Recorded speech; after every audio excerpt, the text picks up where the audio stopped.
Dear student, you are most welcome to our educational channel mechanical Pandit. और मैं आपके प्यारे पांडे सर। आज हम लोग पढ़ेंगे enthalpy entropy diagram. Enthalpy entropy diagram या इसी को बोलते हैं मोलियर चार्ट। अब बोलिएगा सर, ये मोलियर चार्ट, इंथैल्पी, इंट्रोपी, ये सब कहाँ से आ रहा है, कहाँ से ये सब की उत्पत्ति हो गई? अभी तक तो नाम नहीं सुने थे। ऐसा हो नहीं सकता है कि आप नाम ना सुने हो दोस्तों। ये जो है, जब मैं स्टीम पढ़ाना शुरू किया था थर्मोडायनामिक्स के अंदर, थर्मोडायनामिक्स में जब हमने स्टीम पढ़ाया था तो आपको काफ़ी सारे कॉन्सेप्ट बताए थे।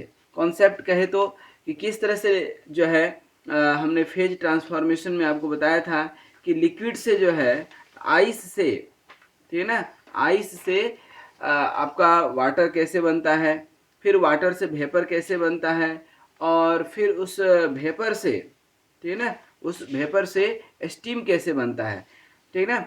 अब सबके अपने टेम्परेचर रेंज होते हैं और डिफरेंट की प्रेशर के वेरिएशन से टेम्परेचर भी वेरी करता है आपका। ये सारी चीज़ें भी हम बताए थे, ठीक है। और फिर हमने phase transformation of the water बताया था।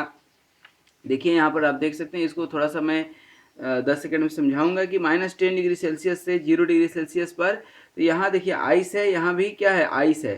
That is the sensible heat, और इसको बोलते हैं इंथैल्पी ऑफ आइस। मतलब कि आइस के पास जो अपनी एनर्जी है, दैट इज कॉल्ड इंथैल्पी, ठीक है ना। Enthalpy is the form of energy, ठीक है।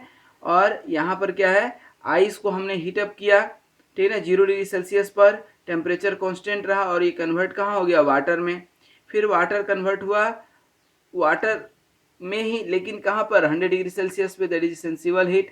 फिर अब लेटेंट हीट ऑफ वेपोराइजेशन आ गया, वाटर कन्वर्ट हो गया कहाँ पर, वेपर में। फिर आपने हीट किया तो वेपर कन्वर्ट हो गया कहाँ पर, स्टीम में। तो इस तरह से ये सीरीज चला, ठीक है। अब ये हीट एनर्जी आपने दिया, ये टेम्परेचर। अब इसके आधार पर काफ़ी सारे कॉन्सेप्ट तो बताए ही बताए थे, बहुत सारे डायग्राम बताए थे। उस डायग्राम को थोड़ा सा देखें। सबसे पहले हमने आपको बताया था टेम्परेचर इंथैल्पी डायग्राम। टेम्परेचर आप देते हैं तो देखिए यही आइस है, ये हीटअप हुआ आपका। ये डायग्राम इसलिए बता रहे हैं क्योंकि मोलियर चार्ट मतलब कि HS diagram, enthalpy and entropy diagram, is very much related to all these diagrams, ठीक है ना। मैंने आपको PV diagram, TS diagram, TH diagram जो है, फेज ट्रांसफॉर्मेशन डायग्राम, ये सब कुछ बताए हैं। एचएस डायग्राम भी आज बताएंगे, ठीक है।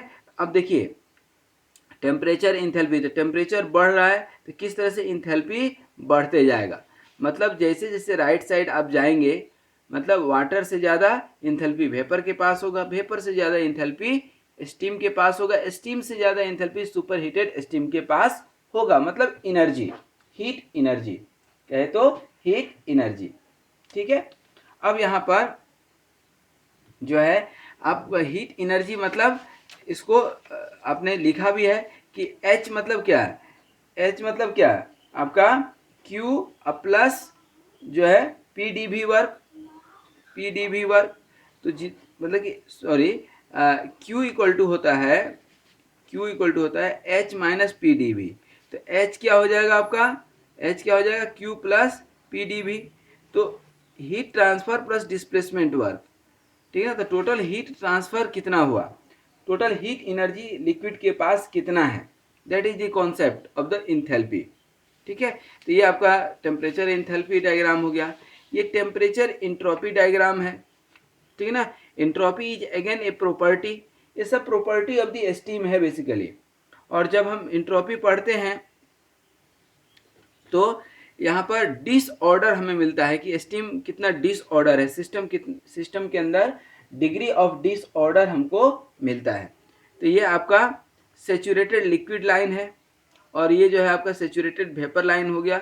ये क्रिटिकल पॉइंट है, क्रिटिकल पॉइंट का वैल्यू बताए थे कि यहाँ इस प्रेशर पर आपका 22 मेगा पास्कल और टेम्परेचर 374.14 डिग्री सेल्सियस पर हमारा लिक्विड डायरेक्ट जो है वेपर में कन्वर्ट हो जाता है, ठीक है। यहाँ लिक्विड वेपर मिक्सचर आपको नहीं मिलता है, liquid will be directly converted into dry steam, ठीक है ना, at this pressure and temperature, ठीक है। फिर यहाँ पर पीवी डायग्राम हमने आपको बताया था, ठीक है ना, और ये सारे प्रोसेस भी हमने आपको समझाए थे, ठीक है। अब जो है जो नेक्स्ट आज का जो हमारा जो सबसे इम्पोर्टेंट है that is the Molière chart. ठीक है ना, क्या पढ़ना है हमको? Molière chart. अच्छा, जब आप कभी स्टीम टेबल उठाए होंगे तो स्टीम टेबल में कुछ इस तरह का डायग्राम तो जरूर देखे होंगे। ठीक है, ये डायग्राम में आप देखिए, थोड़ा सा मैं आपको दिखाऊं। यहाँ पर आप देख पा रहे होंगे क्या है, ये स्पेसिफिक इंथैल्पी है कि नहीं, इंथैल्पी। और ये क्या है आपका स्पेसिफिक इंट्रोपी, मतलब एक्स एक्सिस पे इंट्रोपी है और यहाँ पर क्या है, इंथैल्पी है।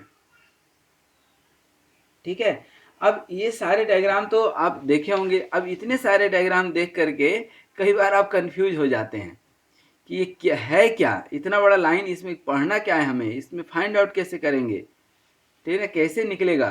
तो देखिए क्या होता है कि जब हम स्टीम टेबल देखते हैं, क्या स्टीम टेबल, तो डायरेक्ट हमको वैल्यू मिल जाता है यहाँ से, प्रेशर पे, गिवन प्रेशर पर, गिवन टेम्परेचर पर हमको स्पेसिफिक वॉल्यूम निकल जाएगा, स्पेसिफिक इंथैल्पी, स्पेसिफिक इंट्रोपी, ये सब निकल जाता है। लेकिन एट द सेम टाइम हमें ड्राइनेस फ्रैक्शन भी चाहिए। तो कैसे आप निकालेंगे? With the variation of enthalpy, variation of entropy निकालना है at a particular pressure, temperature and dryness fraction. तो कैसे निकालेंगे? नहीं निकलेगा। तो निकलेगा लेकिन थोड़ा सा टफ हो जाता है, इसलिए हम लोग बनाते हैं क्या, इंथैल्पी इंट्रोपी डायग्राम। क्या बनाते हैं? Enthalpy entropy diagram. अच्छा, इसमें constant enthalpy process, constant temperature process, constant pressure process, ये सब भी हमने आपको बताए थे, यदि आपको याद हो। ठीक ना, जैसे देखिए कांस्टेंट वॉल्यूम प्रोसेस, तो कैसे पीवी डायग्राम पे कांस्टेंट वॉल्यूम को कैसे इंडिकेट करते हैं, टीएस डायग्राम पर कांस्टेंट वॉल्यूम को कैसे इंडिकेट करते हैं, ये कांस्टेंट वॉल्यूम प्रोसेस है। उसी तरह से कांस्टेंट टेम्परेचर प्रोसेस, मतलब कि ये जो आपका डोम शेप है, ठीक ना, पीवी डायग्राम पे या टीएस डायग्राम पर कांस्टेंट टेम्परेचर लाइन कैसे इंडिकेट करते हैं, कैसे उसका वर्क डन निकालते हैं, ये सब हमने आपको बताए थे लेक्चर नंबर 71, जस्ट इसके पहले वाले लेक्चर में। कांस्टेंट इंथैल्पी प्रोसेस, कैसे इंथैल्पी लाइन ड्रॉ करते हैं, ये एचएस डायग्राम एक दिखाए भी हैं, आज हम लोग थोड़ा सा डिटेल में देखेंगे इसको। ये कांस्टेंट इंथैल्पी प्रोसेस आपको दिखा दिए। ये इफेक्ट ऑफ प्रेशर हमने बताया था, ट्रिपल पॉइंट ऑफ लाइन, और एक क्रिटिकल पॉइंट का हमने डिफिनीशन बताए थे, और एक कांस्टेंट प्रेशर प्रोसेस, ये कैसे पीवी डायग्राम पर कांस्टेंट प्रेशर प्रोसेस दिखाते हैं। और ये टीएस पे देखिए, यह टी और एस जो है टेम्परेचर एंड एंट्रोपी, इस पे कांस्टेंट प्रेशर लाइन दिखाना थोड़ा सा डिफिकल्ट है। यहाँ तो दिखाना आसान है भाई, ये प्रेशर है, डायरेक्ट लाइन सीधा खींच दिए तो क्या हो गया, कांस्टेंट प्रेशर लाइन, ठीक है ना। तो यहाँ पर ये प्रोसेस हमने देखा था। अब ये क्या हो गया, इंथैल्पी इंट्रोपी प्रोसेस। अब इसको जो है हम थोड़ा सा डिफाइन करें, ड्रॉ करें और समझने की कोशिश करें कि कहाँ पर कौन सी लाइन होगी। ठीक है, तो सबसे पहले ये क्या हो गया आपका, ये क्या हो गया, इंथैल्पी लाइन, और ये क्या हो गया, इंट्रोपी। ये क्या हो गया, इंथैल्पी एच से इंडिकेट करते हैं, और ये क्या हो गया, इंट्रोपी, इसको एस से इंडिकेट करते हैं। ठीक है, अब डायग्राम कैसे इसका होता है, तो जैसा कि अभी आपने देखा, ठीक है ना, यहाँ पर अभी हमने दिखाया, चूंकि ये बहुत बड़ा है तो डायरेक्ट आपको देखते यहाँ जो है नहीं बनेगा, तो इसको मैं अभी ड्रॉ करके बताऊंगा एक एक करके। ठीक है, इसमें भी ये वही डोम शेप होता है, इसमें भी यही ये डोम शेप, अब कुछ ऐसा बनेगा ये डोम शेप, ठीक है ना, ये क्या बनेगा, कुछ ऐसा डोम शेप बनेगा। और इसमें अब एक एक जो है, अब इसमें आपका ये जो पॉइंट होता है, ये जो पॉइंट होता है that is the critical point, इस पॉइंट को ही क्या बोलते हैं, क्रिटिकल पॉइंट। ठीक है, और ये जो लाइन जा रहा है, ठीक है ना, ये जो लाइन जाएगा आपका, यही लाइन, ये सैचुरेटेड लिक्विड लाइन होता है, और ये लिक्विड रीजन, और कई बार ये डायरेक्ट यहाँ से ये निकल जाएगा ऊपर, ठीक है ना, ये इसको हम लोग बोलते हैं कांस्टेंट प्रेशर लाइन। और ये प्रेशर कितना है, मान लीजिए आपका 1 मेगा पास्कल। ठीक है, उसी तरह से अब और प्रेशर लाइन जाएगा यहीं से, और प्रेशर लाइन जाएगा, ये मान लीजिए कि आपका 100 किलो पास्कल है, घटते जा रहा है। फिर ये और ऐसे जाएगा, ये मान लीजिए कि 50 किलो पास्कल है प्रेशर। फिर ऐसे जाएगा, फिर ऐसे जाएगा, ठीक है। अब ये सब प्रेशर लाइन है, ठीक है। ये प्रेशर घटते जा रहा है, आ रही बात समझ में। अब इसमें आता है, ये है आपका लिक्विड रीजन, समझिएगा ये क्या है, लिक्विड। ये जो डोम शेप आप देख रहे हैं, ठीक है ना, ये क्या है, लिक्विड प्लस वेपर। क्या है, लिक्विड प्लस वेपर। और ये जो है इधर, ये सेचुरेटेड वेपर लाइन, ये मतलब है आपका सिर्फ वेपर, ठीक है। अब थोड़ा सा और इसमें हम लोग समझें, ठीक है।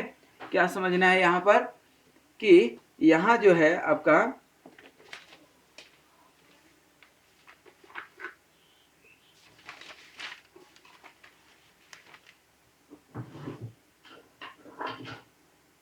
यहाँ जो ये आपका जो है कांस्टेंट प्रेशर लाइन, और यहीं पे कांस्टेंट टेम्परेचर लाइन जाएगा। इस साइड जो है यही जो है लाइन टेम्परेचर, और यहाँ से ये कट जाता है। ये देखिए, ये टेम्परेचर क्या हो गया, मान लीजिए 300 डिग्री सेल्सियस। फिर यहीं से ये 200 डिग्री सेल्सियस, ये 150 डिग्री सेल्सियस। ये देखिए, ये जो है कांस्टेंट टेम्परेचर लाइन होता है। क्या है, कांस्टेंट टेम्परेचर लाइन, ठीक है। इसी के अंदर जो है आपका बनेगा क्या, constant sorry dryness friction line, ठीक है ना, किसकी, ड्राइनेस फ्रिक्शन लाइन। और ड्राइनेस फ्रिक्शन लाइन कैसे होता है ये भी हम बता चुके हैं आपको। ये आपका ड्राइनेस फ्रिक्शन लाइन जा रहा है, ये आपका ड्राइनेस फ्रिक्शन लाइन जा रहा है, ठीक है। अब इसकी ड्राइनेस फ्रिक्शन यदि कोई पूछता है तो क्या हो गया, 0, क्योंकि लिक्विड लाइन है। इसकी ड्राइनेस फ्रिक्शन कितनी हो गई, 1, ठीक है। और इसकी अब ये x इक्वल टू 0.1, 0.2, 0.3, 0.4, इस तरह से 0.9 तक जाएगा, जाएगा कि नहीं। तो ये होता है मोलियर चार्ट, इसको बोलते हैं मोलियर चार्ट, ठीक है। अब इसमें इंथैल्पी आपको निकालना हो, ठीक है ना। अच्छा, इसमें इंथैल्पी, तो इंथैल्पी किसी भी पॉइंट से, किसी भी ड्राइनेस, यहाँ देखिए ये पॉइंट और ये पॉइंट, इस पॉइंट को यदि आप वो कर देंगे, ये क्या हो जाएगा, कांस्टेंट एंट्रोपी लाइन हो जाएगा कि नहीं। एक प्रेशर से दूसरे प्रेशर तक आप चले जाएं, यहाँ से यहाँ तक, तो ये क्या हो गया, कांस्टेंट इंथैल्पी लाइन। ये कांस्टेंट इंथैल्पी लाइन ही क्या कहलाता है आपका, constant enthalpy line, that means throttling process. क्या कहलाता है, थ्रॉटलिंग प्रोसेस। और इसको बोलते हैं HFG, ठीक है, फ्लूइड प्लस गैस, मतलब वेपर प्लस लिक्विड, ठीक है। इस लाइन पर, किसी भी लाइन पर देखेंगे तो ये SF होता है, एंट्रोपी ऑफ द फ्लूइड। इस लाइन पे आप इसको गिराएंगे तो ये क्या हो जाएगा, SG, ठीक है ना। कहीं भी इस लाइन से आप गिराएंगे तो क्या हो जाएगा, SG। सिर्फ फर्क क्या पड़ता है, टेम्परेचर का। अब टेम्परेचर कम रहा होगा तो प्रेशर ज़्यादा होगा, प्रेशर कम होगा तो टेम्परेचर ज़्यादा होगा, ठीक है ना। आ रही बात समझ में। तो ये कुछ इस तरह का प्रोसेस है, ठीक है ना। थ्रॉटलिंग प्रोसेस को लिख भी देते हैं। थ्रॉटलिंग प्रोसेस में इंथैल्पी आपका क्या होता है, कांस्टेंट होता है, ठीक है ना। यहाँ H1 और H2। अब इसको रीड कैसे करते हैं, ठीक है ना, इसमें रीड कैसे करते हैं, तो एक दो मैं आपको एग्जांपल दे देता हूँ। देगा कि find enthalpy and entropy at pressure, ठीक है ना, 50 kilo pascal, temperature 300 degree Celsius, ठीक है ना, ड्राइनेस फ्रैक्शन 0.2, ठीक है ना। और भी कुछ देता है तो वो भी हम देख लेंगे। अब देखिए यहाँ पर, अब क्या है, प्रेशर, तो प्रेशर 50 किलो पास्कल, ये वाली लाइन दिख रही है आपको, 50 किलो पास्कल। टेम्परेचर लाइन कहाँ है, 300 डिग्री सेल्सियस, तो ये क्या है, 300 डिग्री सेल्सियस दिख रहा है कि नहीं, मतलब ये और ये लाइन। अब ये लाइन और ये लाइन इधर भी कहीं जा रहा होगा। अब इस टेम्परेचर पे ड्राइनेस फ्रैक्शन 0.2 संभव ही नहीं है, क्योंकि 300 डिग्री सेल्सियस क्या है, कि आउट ऑफ द रेंज है, ठीक है ना। तो यहाँ ये ड्राइनेस फ्रैक्शन इसका 1 हो जाएगा बाय डिफ़ॉल्ट। ये ड्राइनेस फ्रैक्शन ये देगा ही नहीं। आ रही बात समझ में? क्योंकि इस टेम्परेचर पे आप देख रहे हैं हमारा ये कहाँ चले गया है, सुपर हीटेड रीजियन में। ठीक है, सुपर हीटेड रीजियन में ड्राइनेस फ्रैक्शन 1 ही होगा और 1 से ज़्यादा होता नहीं है। ठीक है, तो इस तरह से आप निकाल सकते हैं। अब ड्राइनेस फ्रैक्शन देता तो ये मान लीजिए कि 300 डिग्री सेल्सियस की जगह पर 20 डिग्री सेल्सियस देता। ठीक है, 20 डिग्री सेल्सियस देता और ये 0.2, तो क्या करते, तो ये देखिए ये 0.2 वाला लाइन है, ये जो लाइन है आपका 0.2 वाली लाइन है कि नहीं, ड्राइनेस फ्रैक्शन 0.1 0.2, और ये आपका 50 किलो पास्कल, तो ये मिल गया, तो ये लाइन और ये लाइन मिल गया। अब इस पे टेम्परेचर, तो टेम्परेचर का तो यही लाइन है। ठीक है, अब इसमें देख लीजिए कि 20 डिग्री सेल्सियस टेम्परेचर कहाँ है, ये टेम्परेचर यही जा रहा होगा कहीं ना कहीं। ठीक है ना, तो ये जो है आपका पॉइंट क्या हो जाएगा, इंथैल्पी। इस पॉइंट पे ही क्या मिल जाएगा आपको, इंथैल्पी, और इसी पॉइंट पे क्या मिल जाएगा, एंट्रोपी। ठीक है, तो ये सुविधा होती है कहाँ पे, मोलियर डायग्राम में। तो आज हमने आपको मोलियर डायग्राम तो समझाए ही समझाए, मोलियर चार्ट, इंथैल्पी और एंट्रोपी। अच्छा, कांस्टेंट एंट्रोपी हो तो entropy can never be constant in practical, मतलब कि जो प्रैक्टिकल सेंस में जो है, यदि हम प्रैक्टिकली बात करें तो आपका जो है एंट्रोपी कांस्टेंट नहीं हो सकता है। कांस्टेंट एंट्रोपी मतलब system is totally isolated, that is not possible. ठीक है, तो यहाँ पर जो है हमेशा आपको इंक्रीजिंग ही मिलता है क्या, एंट्रोपी। ठीक है ना, entropy will remain always in increasing order.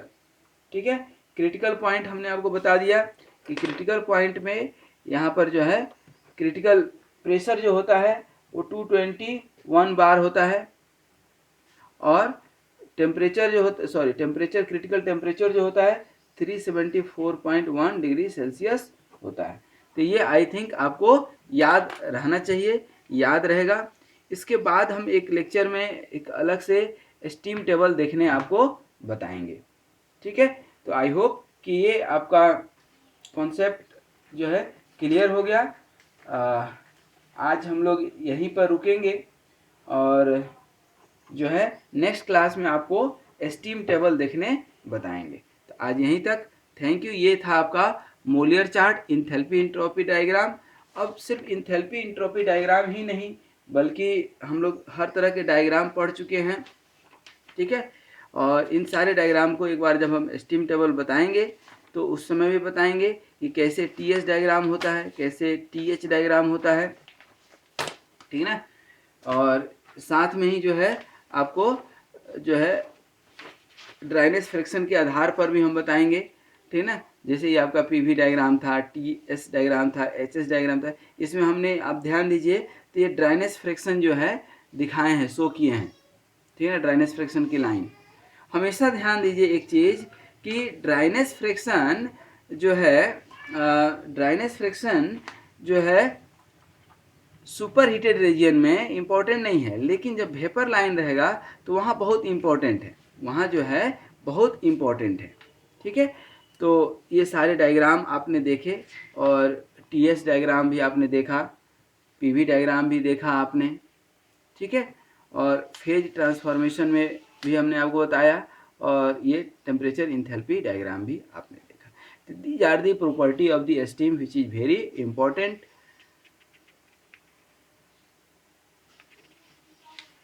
तो आई होप कि आज की क्लास का आप आनंद लिए होंगे। अब ज़रूरत है थोड़ा सा ये वाला चार्ट जो है, अब आप इसके कॉन्सेप्ट पे जो हमने बताया उसके कॉन्सेप्ट पे किसी भी बुक के लास्ट में अपेंडिक्स में देखेंगे तो ये आपको मिलेगा। इसमें 2-3 रहता है, एक स्टीम टेबल भी रहता है, एक रेफ्रिजरेशन टेबल भी रहेगा। जैसे ये देखिए, ये साइकोमेट्रिक चार्ट है आपका। ठीक है ना, कि एब्सोल्यूट प्रेशर और ये स्पेसिफिक इंथैल्पी। ठीक है ना, यहाँ लिखा हुआ है ना, देख पा रहे होंगे आप, रेफ्रिजरेंट के लिए। ठीक है, तो ये साइकोमेट्रिक चार्ट है। ठीक है, तो हम साइकोमेट्रिक चार्ट की बात नहीं कर रहे हैं बल्कि जो है स्टीम टेबल की बात करेंगे। और आज तो हमने मोलियर चार्ट की बात किया है। ठीक है ना, Mollier chart is different, psychometric chart is different. ठीक है, you will find Mollier chart in steam table, and psychometric chart can also be find out in steam table, but it has separate chart that is called psychometric chart. उसकी एक अलग book आती है, वो book भी मैं आपको दिखा दूंगा. तो आज यहीं तक. Thank you very much. Wish you all the best. Be happy, be healthy and keep a smile.